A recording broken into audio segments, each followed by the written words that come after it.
Segera download Apa saja yang Quran disebut oleh Tadabbur, Al-Quran, dia meraih tafsir satu dalam kebaikan. genggaman Contoh, Anda. bulan Ramadan adalah bulan Al-Quran.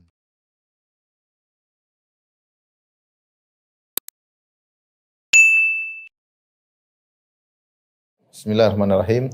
Assalamualaikum warahmatullahi wabarakatuh. Alhamdulillahi ala ihsani wa syukru lahu ala taufiqihi wa amtinani wa asyhadu an la ilaha illallah wahdahu la syarika lahu ta'ziman li sya'ni wa asyhadu anna Muhammadan abduhu wa rasuluhu da'ila ridwani. Allahumma salli alaihi wa ala alihi wa ashabihi wa ikhwani. Para dokter yang dirahmati Allah Subhanahu wa taala, para pemirsa yang dirahmati Allah Subhanahu wa taala, kita melanjutkan bahasan kita di bab yang kedua, bab albir wasilah, bab tentang berbakti kepada orang tua dan menyambung silaturahmi. Kita masuk pada hadis yang pertama. An Abi Hurairah radhiyallahu taala anhu, dari sahabat Abu Hurairah yang dimuliakan oleh Allah Subhanahu wa taala, semoga Allah meridainya. Qala Rasulullah sallallahu alaihi wasallam, Rasulullah SAW bersabda, "Man ahabba an yubsata lahu fi rizqihi wa yunsa'a lahu fi atharihi falyasil rahimah." Siapa yang ingin dilapangkan rezekinya, dipanjangkan umurnya, maka hendaknya dia menyambung silaturahmi. Akhrajahul Bukhari, ya. Hadis ini menjelaskan tentang keutamaan menyambung silaturahmi. Kita tuliskan hadisnya, man ahabba an yubsata lahu fi rizqihi wa yunsa'a lahu fi athari falyasil rahimah. Siapa yang ingin dilapangkan, siapa yang ingin, yang suka dilapangkan rezekinya,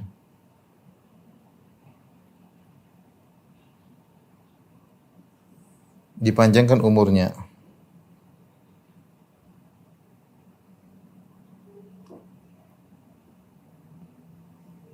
falyasir rahimah, maka hendaknya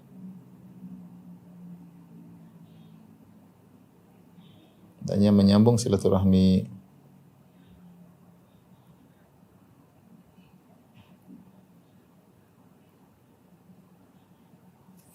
Di sini Rasulullah SAW menyebutkan bahwasanya menyambung silaturahmi itu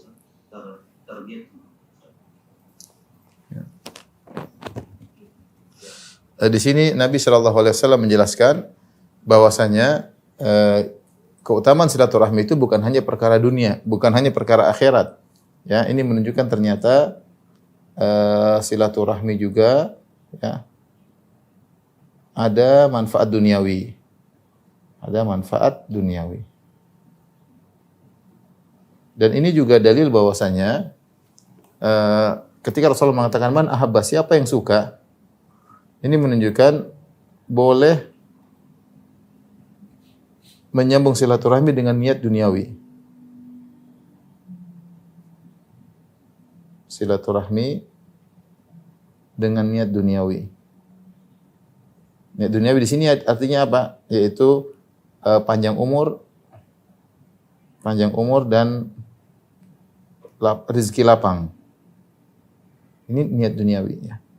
Oleh karenanya ada beberapa ibadah yang Rasulullah SAW memotivasi dengan iming-iming duniawi. Seperti hadis ini.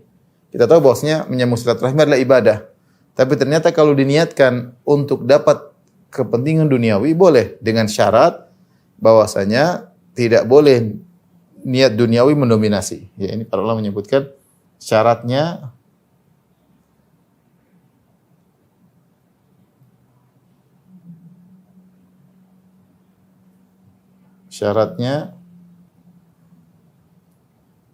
tetap niat akhirat, yaitu niat dapat ganjaran akhirat yang mendominasi.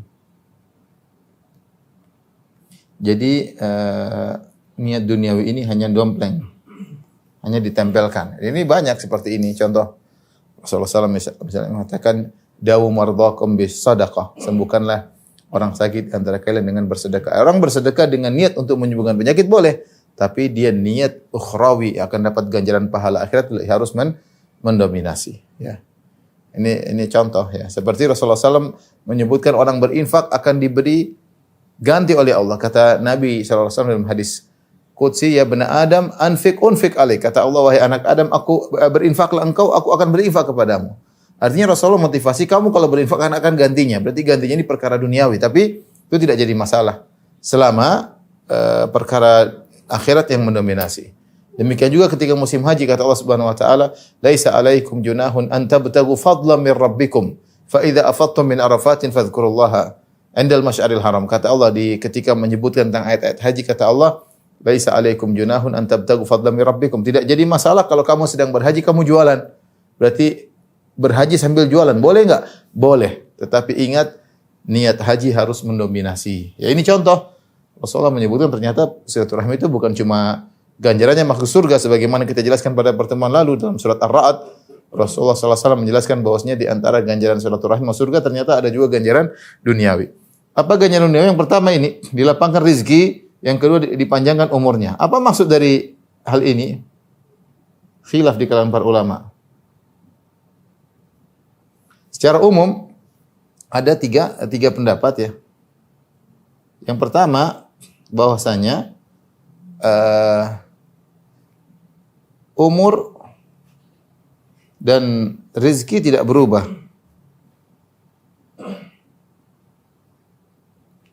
Ini hanya kiasan akan keberkahan. Jadi kata mereka, orang kalau menyambung silaturahmi bukan berarti umurnya ditambah, umur tidak berubah.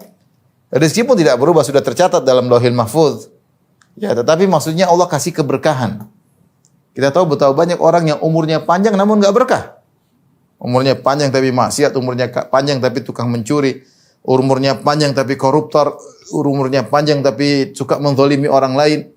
Enggak ada faedahnya. Justru umurnya panjang tersebut semakin menghinakan dia pada hari kiamat kelak, ya. Wa syarrun nas man tala umruhu wa sa'a amaluhu. Dan seburuk-buruk manusia adalah yang panjang umurnya dan amalnya buruk. Ini dia hanya menambah bebannya di akhirat kelak. Khairun nas man tala umruhu wa hasuna amaluhu. Sebaik-baik manusia adalah yang panjang umurnya dan baik amalnya. Nah, pendapat pertama mengatakan umur dan rezeki tidak berubah. Ketika Nabi mengatakan siapa yang suka dilapang rezekinya, dipanjangkan umurnya maka sama silaturahmi, maksudnya tidak berubah. Ini hanyalah sekedar kinayah atau kiasan menunjukkan bahwasanya umurnya dan rezekinya berkah. Waktu dia umurnya bermanfaat, tidak ada waktu sia-sia. Dia guna untuk ibadah, rezekinya pun tidak terbuang percuma, ya, tidak terbuang percuma ya. Kadang rezeki tidak berkah, ya. Rezeki tidak berkah ya. Saya baru diceritakan kemarin ada seorang teman, dia punya kawan ya, melakukan mencari nafkah dengan cara yang haram ya, sehingga dapat pemasukan dalam beberapa sepekan 8 juta ya. Tapi subhanallah anaknya sakit juga biayanya 8 juta. Anaknya sakit juga biayanya 8 juta. Dengan cara yang haram habis juga dengan cara yang haram atau dengan cara yang tidak berkah ya.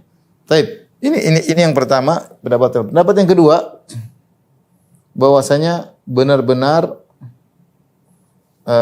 rezeki ditambah, rezeki dan umur ditambah.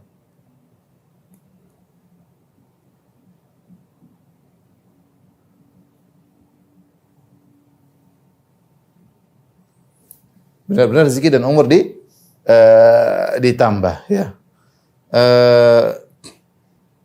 Ini bagaimana? Ada dua metode.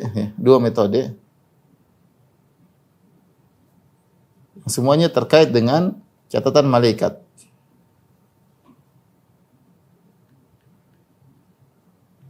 Kita tahu bahwasanya malaikat ketika seorang masih dalam bentuk janin, malaikat datang. Wa yu'maru bi arba'i kalimat. Kemudian malaikat disuruh mencatat 4 perkara, di antaranya bikat bi rizqihi wa ajalihi. Disuruh catat rizkinya dan ajalnya, kapan dia meninggal dunia. Maka ada yang mengatakan bahwasanya malaikat sudah mencatat, namun akhirnya dirubah. Itu catatan malaikat dirubah.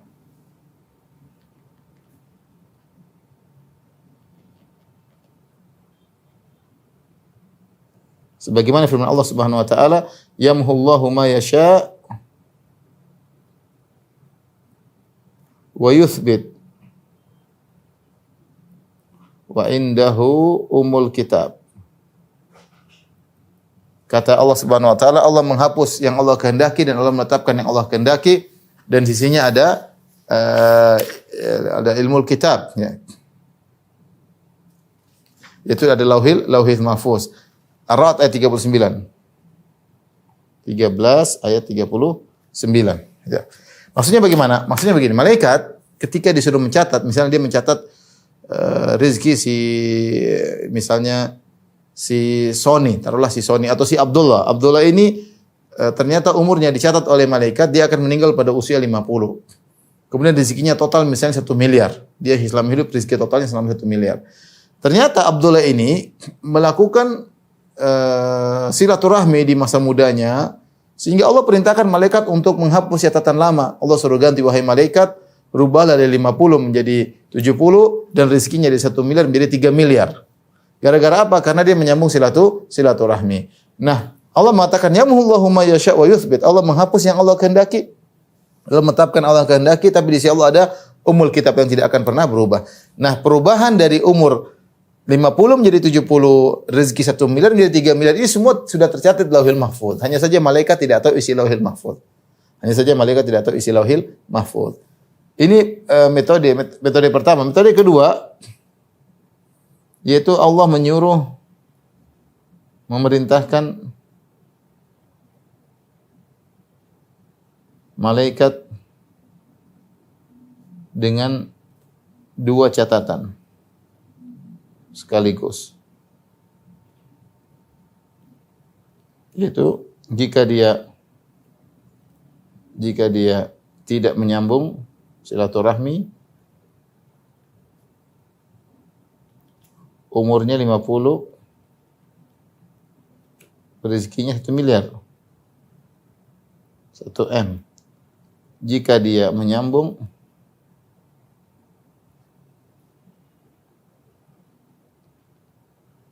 maka umurnya 70 jadi 70, rezekinya 3 M misalnya. Ya. Malaikat kasih catatan begitu saja. Tapi Allah dalam Lauhil Mahfuz, Allah sudah tahu mana yang akan terjadi. Namun dalam Lauhil Mahfuz, di Lauhil Mahfuz, Allah sudah tahu mana yang bakalan terjadi.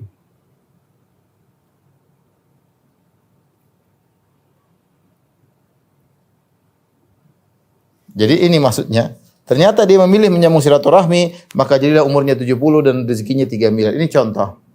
Ini metode pendapat yang kedua. Pendapat yang ketiga, maksudnya hadis ini Nabi hanya sekedar menjelaskan sebab. Sekedar menjelaskan sebab.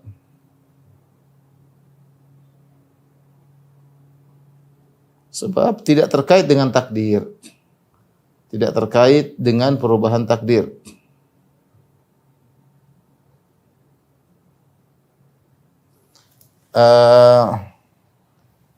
Maksudnya sama seperti Nabi mengatakan da'u mardakum sadaqah, sembuhkanlah orang sakit di antara kalian dengan sedekah. Ini Rasulullah kabarkan cara untuk menyembuhkan orang di antaranya dengan sedekah.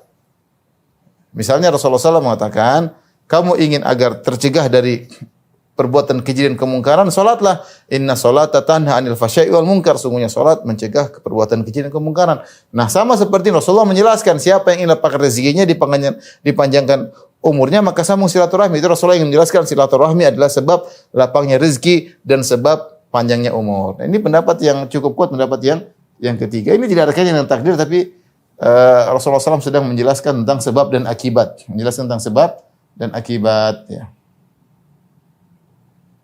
Taib. Allah alam bisawab, intinya ini dalil bahwasanya menyambung silaturahmi mendatangkan kepentingan duniawi. Bukan cuma seorang masuk surga, tapi ternyata dia dilapang rezekinya dan dia juga akan dipanjangkan umurnya. Dan sebagaimana pernah disampaikan bahwa silaturahmi menjadikan seorang tidak akan dihinakan oleh Allah Subhanahu wa taala selama-lamanya. Lihatlah ketika Nabi Muhammad sallallahu alaihi wasallam mendapatkan wahyu di Gua Hira, kemudian dia ketakutan, dia turun menemui istrinya Khadijah. Dia mengatakan, laqad khasyitu ala nafsi, sungguh aku telah khawatir sesuatu keburukan menimpa diriku. Maka kemudian Khadijah radhiyallahu anha berkata, "Kallafallahi abshir, la yukhzikallahu abadan innaka latasilur rahim." Sekali-sekali tidak bergembiralah wahai suamiku, kau tidak akan dihinakan oleh Allah selama-lamanya. Kenapa? Innaka latasilur rahim, kau sungguh-sungguh menyambung silaturahmi. Kau sungguh-sungguh menyambung silaturahmi. Artinya menyambung silaturahmi menjadikan seorang mulia, tidak akan terhinakan ya dan akan dimuliakan oleh Allah Subhanahu wa taala. Di antaranya dilapangkan rezekinya, dipanjangkan umurnya. Makanya ikhwan dan akhwat yang rahmatillah Subhanahu wa taala, saya katakan masalah silaturahmi ini bukan masalah sesempatnya, tapi kita memang pelotkan waktu untuk silaturahmi. Kita pelotkan sebagian harta kita untuk silaturahmi karena ini ibadah yang serius. Ibadah yang perlu pengorbanan, ibadah yang perlu keseriusan, bukan hanya sekedarnya, hanya sekedar WA, hanya sekedar telepon keluarga, hanya sekedar mampir. Enggak, kita seriuskan. Saya punya niat untuk menjenguk si fulan, saya punya untuk memberikan si fulan agar kita juga diseriusin oleh Allah Subhanahu wa taala sebagai balasan dari Allah Subhanahu wa taala. Baik, ini apa namanya? Ben?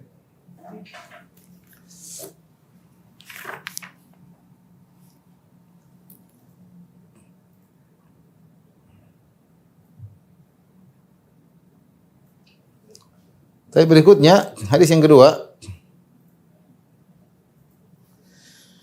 dari Jubair bin Mut'im radhiyallahu taala anhu, dari sahabat Jubair bin Mut'im radhiyallahu anhu, qala Rasulullah sallallahu alaihi wasallam bersabda, la yadkhul jannata qati', tidak masuk surga pemutus silaturahmi. Ai qati' rahim, muttafaqun alaih, hadis riwayat Bukhari dan Muslim.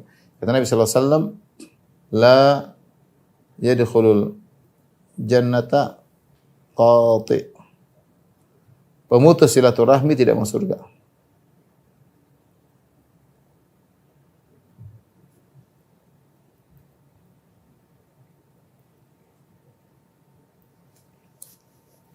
Perhatikan di sini. Ini dalil bahwasanya memutuskan silaturahmi adalah dosa besar.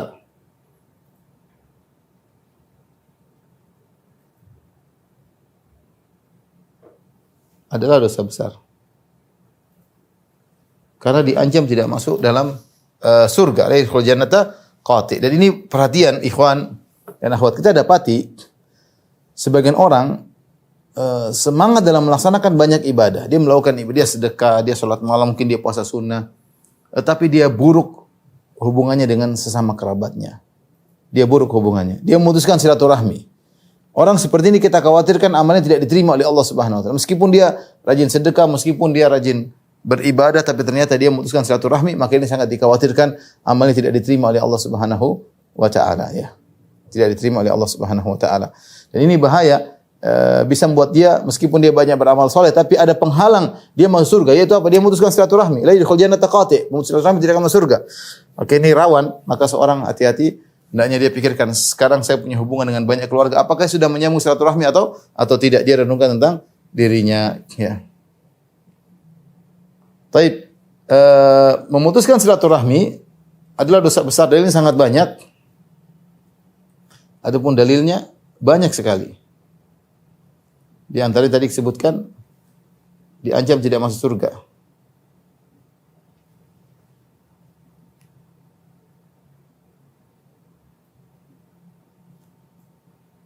Kemudian diancam masuk neraka.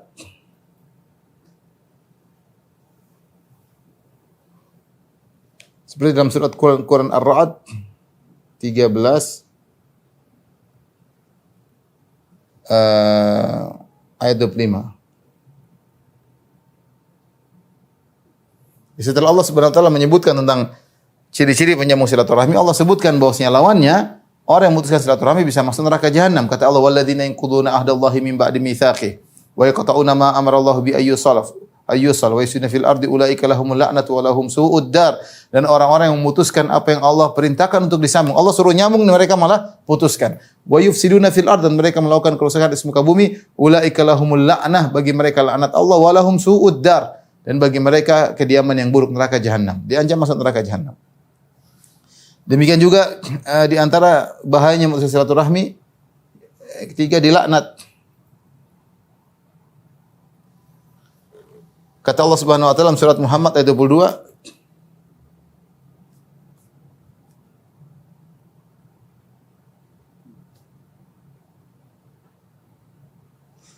kata Allah Subhanahu wa taala, "Fa hal asaitum in tawallaitum an tufsidu fil ardi wa tuqatti'u arhamakum ulaika alladziina la'anahumullah fa asammahum 'ama basarahum." Maka apakah kiranya jika kamu berkuasa, kamu akan buat kerusakan di atas muka bumi dan memutuskan hubungan silaturahim. Ulaika alladziina la'anahumullah, mereka orang yang dilaknat oleh Allah Subhanahu wa taala, fa asammahum 'ama basarahum. Allah jadikan mata mereka buta, Allah menjadikan telinga mereka menjadi tuli, ya. Ini bahayanya memutuskan silaturahmi. Kemudian di antaranya yang keempat, menyegerakan hukuman.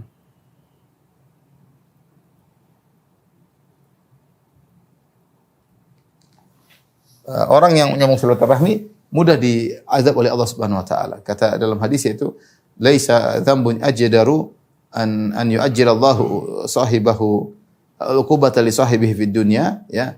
Tidak ada dosa yang paling pantas untuk Allah segerakan hukumnya di dunia, ma'ama yaddakhiruhu fil akhirah, disertai dengan hukuman yang akan Allah siapkan di akhirat minal baghi wa qati'atir rahim, seperti berbuat zalim dan memutuskan silaturahmi. Jadi orang yang memutus silaturahmi mudah dibalas hukumannya di dunia sebelum di akhirat. Dibuat susah, dibuat gelisah kehidupannya, ya. Maka seorang harus tahu bahwasanya memutuskan silaturahmi adalah dosa besar, adalah dosa besar. Baik, kita lanjutkan pada hadis berikutnya.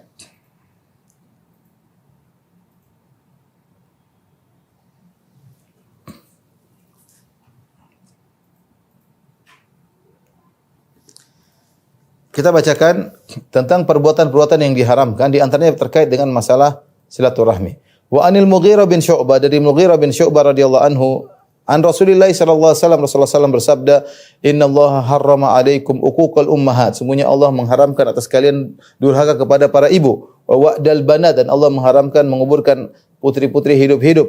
Wa ma'nan wahat, Allah mengharamkan hanya sekedar meminta haknya tapi tidak menunaikan kewajibannya.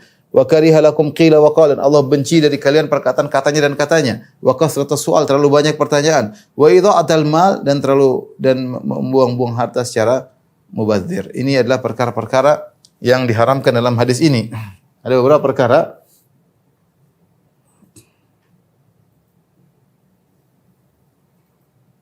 yang dilarang. Yang pertama adalah durhaka kepada ibu. Yang kedua adalah menguburkan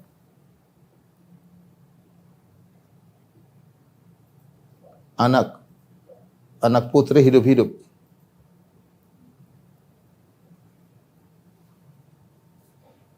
Kemudian yang ketiga adalah hanya menuntut, tidak menunaikan kewajiban. Man'an warhad.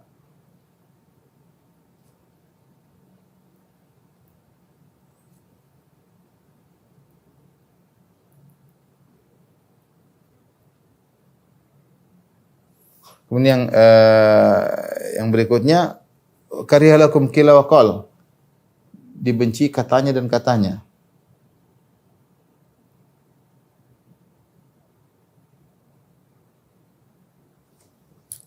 Kemudian yang ini keempat, kemudian yang kelima ya adalah terlalu banyak bertanya, terlalu banyak meminta. Kemudian yang ketujuh adalah buang-buang harta. Yang keenam.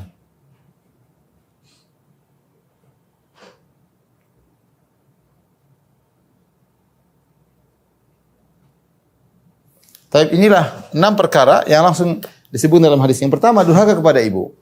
Uququl ummahat. Kenapa Rasulullah SAW menyebutkan khusus tentang durhaka kepada ibu? Apakah durhaka kepada ayah boleh? Tentu jawabannya tidak boleh. Tentu jawabannya tidak boleh. Ada 2 sebab dikalangan oleh para ulama kenapa Rasulullah menyebutkan perkataan ibu. Durhaka kepada ibu. Padahal ayah berdurhaka kepada ayah juga dosa besar. Karena 2 sebab. Pertama karena ibu lebih berpotensi untuk didurhakai.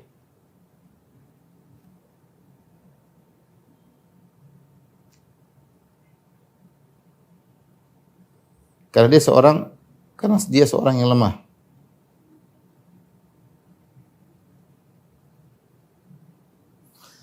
Jadi kalau seorang kenapa dilarang untuk durhaka kepada ibu? Karena ibu wanita yang lemah.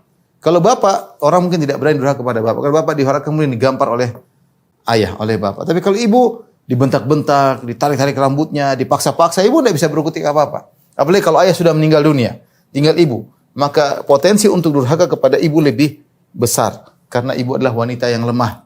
Beda kalau bapak kita nggak berani, bapak mungkin bisa bantah kita, bisa gampar kita. Oleh karenanya Rasulullah tekankan jangan durhaka kepada para ibu.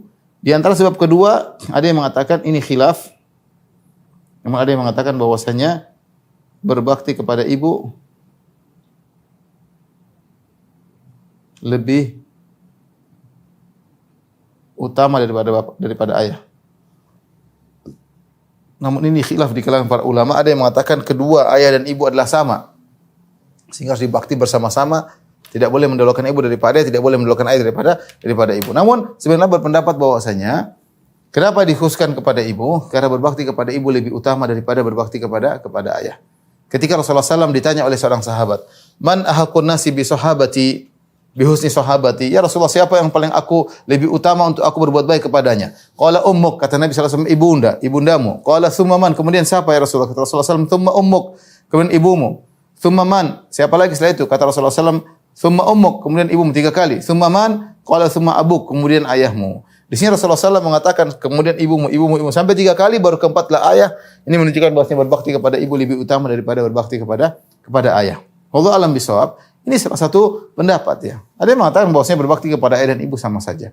Tapi intinya dilarang durhaka kepada ibu. Ya, karena ibu lemah. Seorang bisa terkes sama ibunya, bisa maksa sama ibunya.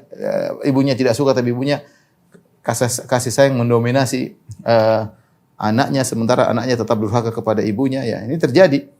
Kita lihat seorang anak bentak-bentak kepada ibu. Saya pernah ketemu seorang anak suka mukul ibunya. Ibunya ngeluh datang ke rumah. "Ustaz, ini suka mukul saya." Udah besar, udah SMP, SMA. Kasihan.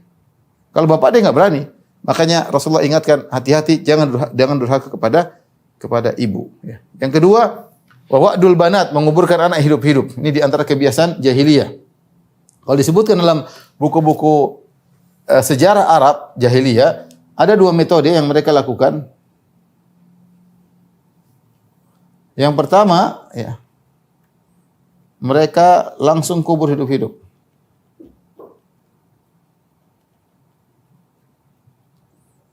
Jadi kalau seorang wanita ingin melahirkan, dulu tidak ada USG, ditunggu. Nah, kalau laki-laki dipelihara, adapun wanita, maka mereka kubur. Wa idza busyira ahadun bil untha dhalla wajhuhu muswaddan wa huwa kadhim yatawara minal qawmi min su'i ma busyira bi ayumsiku ala hunin am yadusu fit turab ala sa'a ma yahkumun. Kata Allah Subhanahu wa taala, ya, tentang orang-orang musyrikin, jika diberi kabar bahwasanya anakmu adalah seorang wanita, dhalla wajhuhu muswaddan wa huwa kadhim, maka jadilah wajahnya hitam, kemudian dia marah. Ya, dia tidak ingin anaknya perempuan, dia ingin anaknya laki-laki. Maka ayumsikuhu ala hunin am yadusu fi turab. Maka ada 2 caranya, ditahan terlebih dahulu, ayumsiku ala hunin, dia tahan anaknya dalam kondisi terhina, atau dia letakkan dikubur langsung hidup-hidup. Am yadusu fi turab, dimasukkan dalam tanah. 2 cara. Jadi bisa pertama mereka langsung kubur hidup-hidup, yang kedua mereka biarkan hingga sekitar umur 6 sampai 7 tahun baru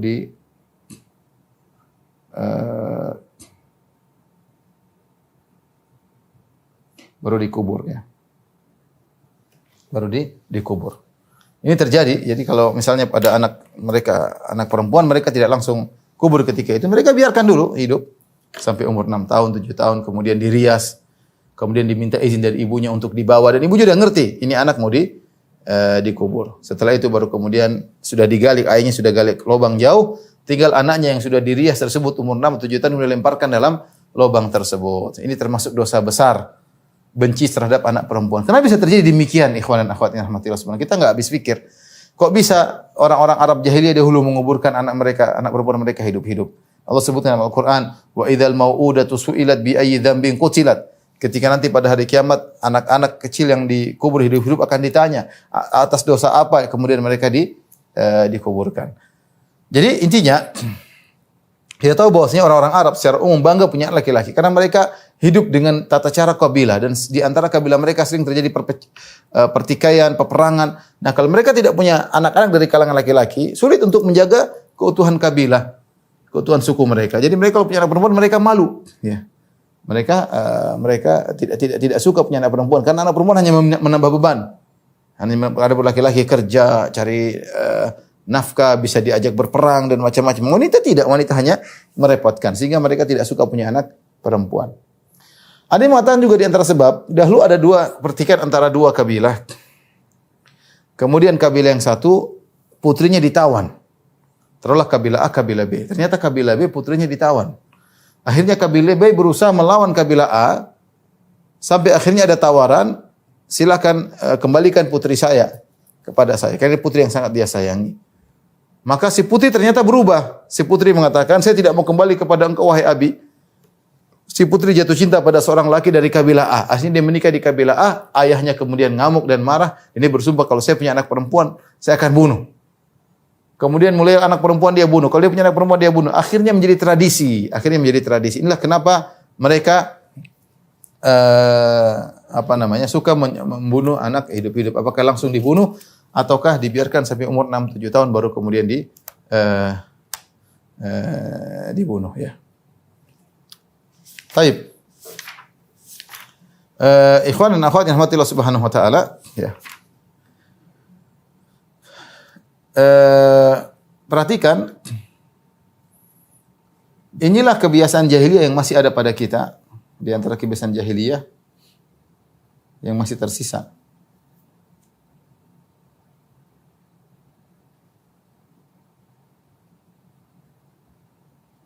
Yang tersisa adalah benci kepada anak perempuan.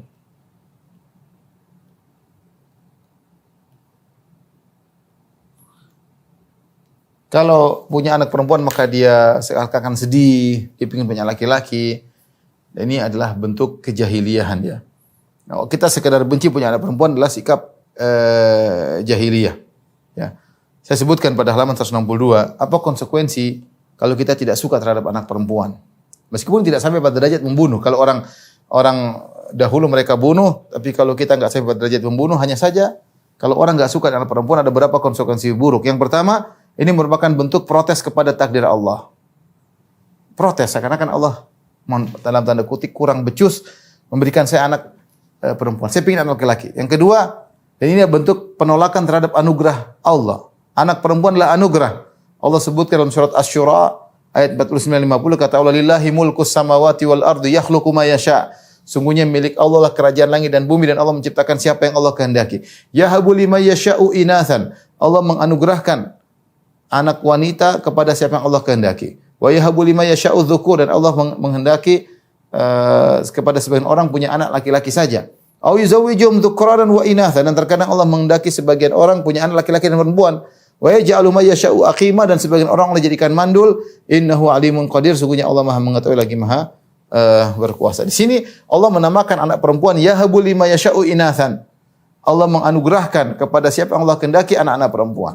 Jadi anak perempuan adalah karunia dari Allah Subhanahu wa taala. Ya.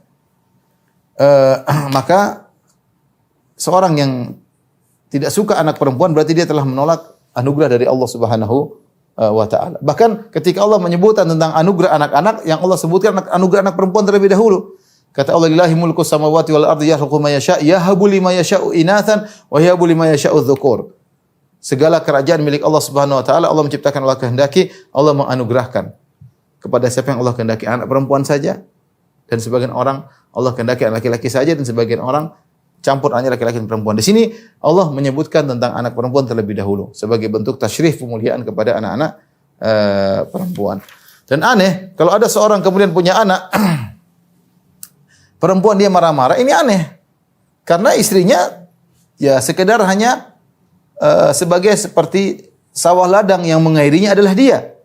Ya, bagaimana dia yang mengairi, dia yang menaruh benih, kemudian ketika anaknya perempuan dia marah-marah kepada istrinya. Seakan-akan istri punya andil ya. Ini adalah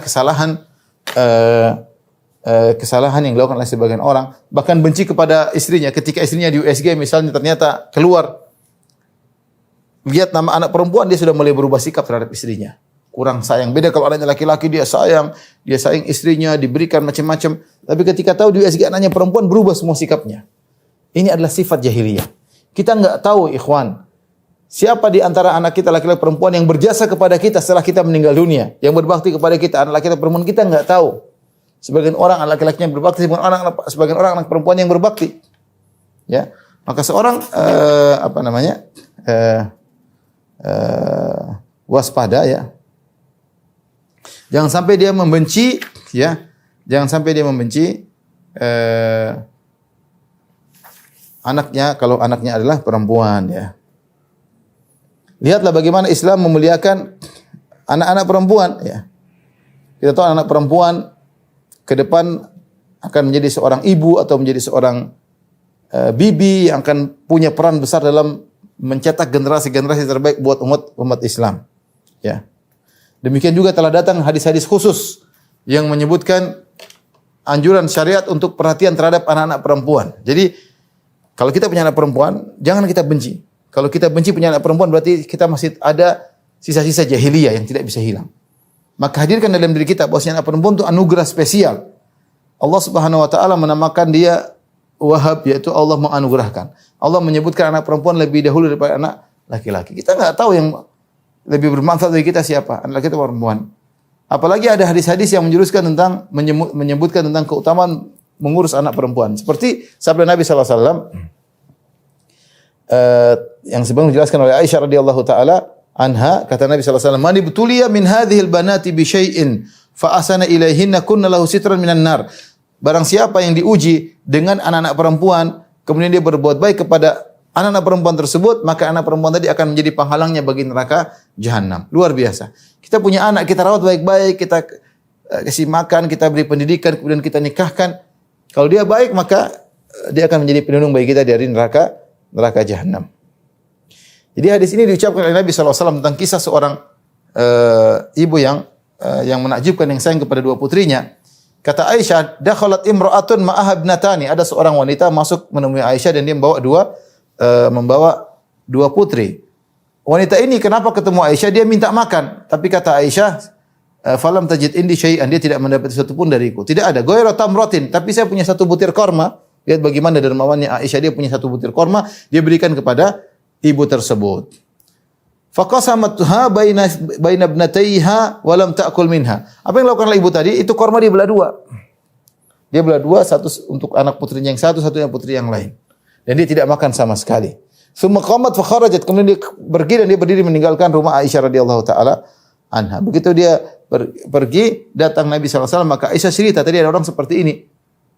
Dia minta makan, saya cuma punya satu korma, ternyata dia belah kormanya jadi dua untuk dua putrinya. Maka Rasulullah SAW berkata, siapa yang diuji dengan anak-anak perempuan, kemudian dia bersabar, dan dia berbuat baik kepada anak perempuan, maka niscaya anak-anak perempuan tersebut akan menjadi penghalang baginya di neraka jahanam. Dalam riwayat yang lain, kata Nabi SAW, man kana lahu thalathu banatin fasabara alaihina. Siapa yang punya 3 putri, kemudian dia bersabar mengurus 3 putrinya tersebut, wa at'amahunna, kemudian dikasih makan, wa saqahunna, dikasih minum, wa kasahunna, dikasih pakai pakaian, min jiddati, sesuai dengan kemampuannya, kunna lahu hijaban minar yaumil qiyamah, maka anak tersebut akan menjadi penghalang baginya dari neraka jahanam.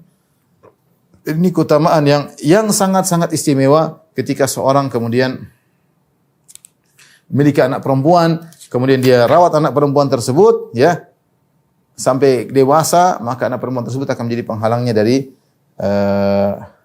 neraka jahanam ya. Ada sebuah kisah yang diceritakan oleh Syekh Abdul Razak hafizahullah, saya mendengar dari beliau beberapa kali tentang kebencian seorang terhadap anak perempuan ya. Jadi ceritanya ada seorang laki-laki, dia punya istri. Kemudian anak pertamanya perempuan, tapi dia sabar. Anak kedua perempuan, anak ketiga perempuan, anak keempat perempuan, anak kelima perempuan. Dia mulai jengkel sama istrinya. Padahal istrinya tinggal melahirkan, yang sawaladang siapa istrinya, tapi yang menuangkan air, menyiram air siapa? Dia. Yang air mani dia, kemudian disalahkan istrinya. Gara-gara kamu, saya punya anak perempuan. Ketika sudah 5 anak perempuan, dia mulai tidak sabar. Dia bilang kepada istrinya, kalau ke-6 perempuan, awas. Ternyata ketika istrinya mengandung, kemudian melahirkan, ternyata anak perempuan lagi. Dia semakin tidak sabar lagi. Dia berkata yang terakhir. Pokoknya kamu terakhir lagi, satu lagi perempuan, selesai. Artinya dia mungkin mau niatkan untuk menceraikan kalau sampai istrinya melahirkan yang ke-7 perempuan lagi. Akhirnya istrinya mengandung. Dan ketika itu tidak ada USG, zaman-zaman dahulu. Akhirnya istrinya siap-siap melahirkan. Dia sambil menunggu istrinya mau melahirkan, tiba-tiba dia bermimpi. Ini orang bermimpi. Dia bermimpi dalam kondisi sudah hari kiamat. seakan-akan dia sudah hadir dalam hari kiamat. Kemudian ternyata malaikat-malaikat menggiring dia ingin dimasukkan dalam neraka jahanam. Tahu-tahu ketika dia sudah masuk di pintu neraka, kita tahu neraka punya 7 pintu. Laha sab'atu abwab. Neraka itu punya 7 pintu. Maka dia dilemparkan di neraka melalui pintu pertama. Tiba-tiba anak pertamanya perempuan menghalangi. Sehingga dia tidak jadi masuk neraka jahanam karena ada anak perempuan yang dia rawat ketika di dunia menyelamatkan dia. Ini orang ini hanya bermimpi, Dia sambil nunggu istrinya melahirkan. Yang ketujuh yang dia harapkan perempuan, dia mimpi. Kemudian dia lanjutkan mimpinya, kita lanjutkan. Kemudian dia tetap ditarik oleh malaikat, dilemparkan dalam neraka jahanam melalui pintu nomor 2. Karena pintu neraka ada 7. Tiba-tiba anaknya yang perempuan yang nomor 2 muncul kemudian menghalangi bapaknya. Bapaknya tidak jadi masuk neraka jahanam. Kemudian dilempar lagi sampai pintu yang kelima, anak 5 datang, pintu ke-6, setiap mau dilempar dalam neraka, anak-anaknya datang. Tinggal 1 pintu dalam neraka jahanam. Ketika dia dipegang lagi, mau dilemparkan lagi ke pintu 7, tiba-tiba dia terjaga dari tidurnya. Dia berdoa, ya Allah semoga anakku yang ke-7 juga perempuan. Semoga anak ke-7 juga perempuan. Subhanallah, ternyata anaknya laki-laki. Ketika lahir anaknya laki-laki. Ini kisah saya beberapa kali dengar Syekh Abdul Razak bercerita ada kisah yang pernah terjadi. Artinya kita syukuri anak kita laki, anak kita perempuan. Alhamdulillah. Kalau perempuan merupakan sarana untuk masuk surga, kita sabar mengurusi anak-anak tersebut, insyaallah kita dimudahkan surga oleh Allah Subhanahu wa taala. Masih ada yang lain ya. Yaitu perkara yang dilarang yang ketiga, yang keempat, yang kelima, keenam, masih ada 4 lagi ya. Namun saya tutup pengajian kita sebelum buka tanya jawab tentang bagaimana para salaf berbakti kepada ibunda-ibunda mereka. Silakan dilihat dalam syarah Kitabul Jami' jilid 1 ya, mulai halaman 155 dan seterusnya ya. Ya kita tahu bahwasanya ibu adalah jasanya sangat besar kepada kita ya. Makanya Allah Subhanahu wa taala mengatakan hamalatu ummuhu wahnan ala wahnin. Ibunya telah mengandungnya dalam kondisi lemah dan yang bertambah-tambah. Ya, hamalatu kurhan wa wada'atu kurhan, dalam ayat yang lain kata Allah ibunya mengandungnya dalam kondisi tidak dia sukai, artinya kondisi yang tidak menyenangkan. Bagaimana seorang mengandung kemudian ngidam dan yang lainnya. Wa wada'atu kurhan, demikian ibunya tatkala melahirkan juga sakit, bukan senang-senang tapi sakit. Ya. Wa hamluhu fisaluhu 30 syahra. Kemudian belum lagi digendongnya, disusuinya. Ibu luar biasa. Dan seorang hati jangan sampai durhaka kepada ibunya ya. Sebisa mungkin. Ibu mencintai anaknya benar-benar dengan luar biasa kecintaannya. Kita dapati ada seorang ibu bisa ngurusi anaknya 6, bisa ngurus 7, dia sendirian. Mungkin suaminya tidak ada, dia sendirian, dia kerja, dia bisa ngurusi anaknya 5 orang. Dengan bekerja keras, dengan kuat ya. Sebaliknya terkadang ada 5 anak tidak bisa ngurus ibunya cuma 1. Ini kenyataan pahit. 10 orang anak kakak beradik tidak bisa ngurus ibunya 1. Bahkan over-overan ya. Over-overan ya. Seorang harusnya kita kalau masih punya ibu kita rebut-rebutan untuk ngurus ibu, harusnya demikian. Kalau ibu sudah meninggal ya sudah. Siapa yang masih punya orang tua berusaha untuk ngurusi ibunya. Karena itu pahala besar, itu pintu surga. Kita mau surga dengan gampang. Bikin ibu bahagia sudah masuk surga. Gampang. Lihat bagaimana contoh para salaf seperti Ibnul Munkadir. Dia punya saudara namanya Umar. Suatu hari mereka datang ke rumah ibunya. Apa kata Ibnul Munkadir? Bitu agmizu rijla ummi wa bata Umar yusalli lailatahu fa sarrani lailati bi lailatihi. Aku semalaman suntuk memijit kaki ibuku sementara saudaraku Umar salat malam. Satu malam suntuk dia salat malam, namun saya tidak mau tukar-tukaran pahala. Artinya Ibnu Qadir mengatakan saya pijit kaki ibu ini pahala lebih besar daripada saya salat malam. Kalau saya suruh tukar pahala enggak mau, meskipun saya tidak salat malam, saya hanya memijit kaki ibu itu lebih saya sukai. Ya. Ini contoh bagaimana para salaf mereka perhatian sama ibunya sampai memijit kaki ibunya ya. Demikian juga contoh seperti kisah lihat halaman 155 Mansur bin Mu'tamir. Mansur bin Mu'tamir memiliki seorang alim, ibunya sering teriak-teriak dan ibunya kasar kepada dia. Padahal dia adalah orang alim, semua orang hormat sama dia, tapi ibunya kasar sama dia. Dan sebagaimana kita katakan dalam pepatah mengatakan azhadun nas fil alim ahluhu. orang yang paling tidak menghargai seorang alim adalah keluarganya sendiri. Keluarganya sendiri bisa jadi istrinya, bisa jadi kakaknya, bisa jadi ibunya. Seperti ini, Mansur bin Mu'tamir adalah seorang yang mulia, tapi ibunya kurang menghargai dia, sering teriak-teriak. Ya. Pernah ibunya marah kepada Mansur bin Mu'tamir, dia berkata, "Ya Mansur, yuriduka Ibnu Hubairah alal qadha fata'ba." Wahai Mansur, wahai putraku, Ibnu Hubairah ingin mengangkat engkau sebagai hakim, kau tidak mau. Ya. Sementara Mansur bin Mu'tamir hanya meletakkan, menundukkan kepalanya di dadanya, dia tidak berani mengangkat matanya melihat ibunya. Ya. Padahal dia adalah seorang yang sangat rajin puasa dan sangat rajin sholat malam. Artinya ibunya ngomong begitu, dia tidak mengatakan, mama nggak tahu jadi hakim tuh nggak gampang, berat resikonya di akhirat. Dia tidak bantah, dia diam aja. Dia tidak mau menjadi hakim karena urusan berat, tapi dia tidak jelaskan sama ibunya. Ya sudah, dia sabar aja. Lihatlah bagaimana kisah Abu Hanifah rahimahullah taala. Abu Hanifah adalah orang yang paling alim di zamannya. A'lamun nas fi zamani, orang yang paling alim di zamannya. Namun dia punya ibu, ada punya permasalahan. Ibunya bertanya kepada Abu Hanifah. Abu Hanifah kasih jawaban, ibunya tidak terima. Ibunya mengatakan, saya ingin pergi ke Zur'ah, salah seorang tukang cerita di masjid. Dia mungkin pandai orasi, tapi ilmunya tidak ada apa-apanya dibanding Abu Hanifah. Abu Hanifah kasih jawaban, ibunya enggak, saya ingin dengar jawaban dari Zur'ah. Subhanallah. Sekali lagi saya katakan, pepatah mengatakan, azhadun nasi fil alim ahlu. Orang yang paling tidak menghargai seorang alim biasanya keluarganya, entah orang tuanya, entah kakaknya, entah ayahnya, entah istrinya, ya, entah anaknya tidak dihargai. Lihatlah, ibunya Abu Hanifah bilang, saya tidak mau dengar dari kamu, saya ingin dengar dari Zur'ah. Padahal Zur'ah ini ilmunya tidak ada apa-apanya. Abu Hanifah tidak mengatakan, wahai Umi, Zur'ah itu enggak ada apa-apanya, seorang paling alim di mana saya. Tidak. Dia tidak sombong seperti itu. Dia antar ibunya, dia bawa ke Zur'ah, dia mengatakan, wahai Zur'ah, ibuku tastaftik, ibuku minta fatwa darimu. Fi kadza wa kadza, tentang permasalahan ini. Maka apa kata Zur'ah dengan semudahnya? Anta alamu minni. Ya. Wa afqahu, dan engkau wahai Abu Hanifah, ngapain kau tanya saya? Engkau lebih pintar, engkau lebih faqih. Fa aftiha anta, engkau saja yang kasih fatwa. Ya. Kata Abu Hanifah, saya sudah kasih fatwa, tapi dia tidak terima, fatwaku begini. Kata Zur'ah, wahai ibundanya Abu Hanifah, pendapatku sama dengan pendapatnya Abu Hanifah. Jadi dia tidak sombong, dia bawa ibunya untuk bertanya kepada orang lebih daripada dia. Lihat bagaimana.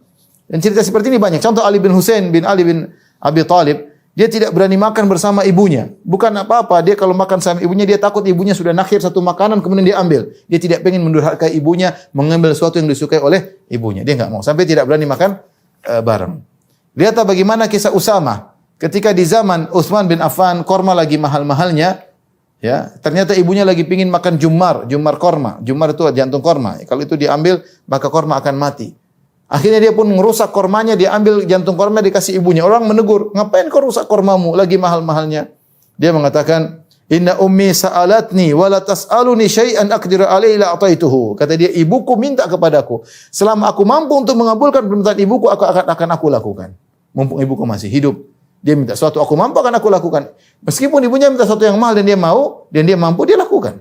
Itulah para salaf dahulu.